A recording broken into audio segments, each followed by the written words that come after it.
In this video, I want to talk about how you can start eToro. Now, once you've made your account, just head over to eToro.com, press sign in and then complete your account. Make sure you fully complete it. So right now I'm only 80%, but you should fully complete it by providing your ID and completing the questionnaire and everything. And once you're fully completed, you are now ready to go.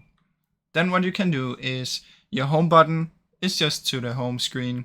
Watch list is all the stocks or something that you put on your watch list that you wanna check for. Portfolio will be everything that you have bought, and then you can close it in here if you want to. Discover is to just check for new ones. So you can check for stocks, crypto, indices and everything from in here.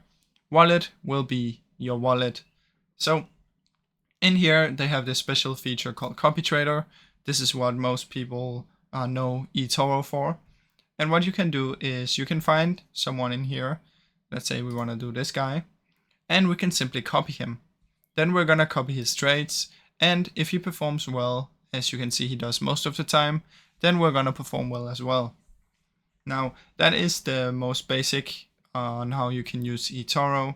If you want to withdraw, what you want to do is you just want to come to withdraw funds and you can take out your funds.